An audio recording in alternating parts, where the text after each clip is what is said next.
Saudi അറേബ്യയിൽ ചില brand dark chocolate ഉൽപ്പന്നങ്ങൾ നിരോധിച്ച കാര്യമാണ് ഇന്ന് പറയാനുള്ളത്. നിരോധിത രാസവസ്തുവായിട്ടുള്ള നോട്ട ഡലാഫിൽ കണ്ടെത്തിയതിനെ തുടർന്നാണ് ചില കോഫി ഡാർക്ക് ചോക്ലേറ്റ് ഉൽപ്പന്നങ്ങൾ വിപണിയിൽ നിന്ന് പിൻവലിച്ച് Saudi food and drug authority ഉത്തരവിട്ടിരിക്കുന്നത്.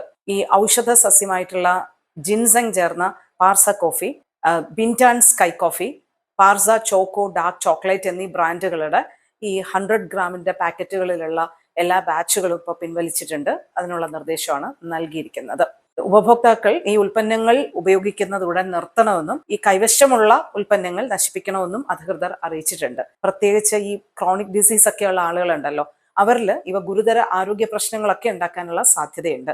മുമ്പ് സിംഗപ്പൂർ ആരോഗ്യ അധികൃതരും ഇതിനെതിരെ മുന്നറിയിപ്പ് നൽകിയിരുന്നു. ഈ ഹൃദയാഘാതം, സ്ട്രോക്ക്, പെട്ടെന്ന് രക്തസമ്മർദ്ദത്തിലുണ്ടാകുന്ന വേരിയേഷൻ തുടങ്ങിയ കാര്യങ്ങളൊക്കെ ഒരുപക്ഷെ ഉണ്ടായേക്കാം. അതുകൊണ്ടാണ് ഇത് മാറാൻ പറയുന്നത്.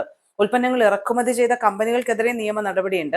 സൗദി ഭക്ഷ്യ നിയമം ലംഘിക്കുന്ന സ്ഥാപനങ്ങൾക്ക് പരമാവധി 1 കോടി റിയാൽ പിഴയും 10 വർഷം വരെ തടവൊക്കെ ഉണ്ടാവും. എന്തായാലും കർശനമായിട്ട് ഈ ഉൽപ്പന്നങ്ങൾ ഇപ്പോൾ നിരോധിച്ചിരിക്കുകയാണ്. ഉപഭോക്താക്കൾ അത് ഉപയോഗിക്കരുത് എന്നാണ് സൗദി ഫുഡ് അതോറിറ്റി നൽകിയിരിക്കുന്ന നിർദ്ദേശം.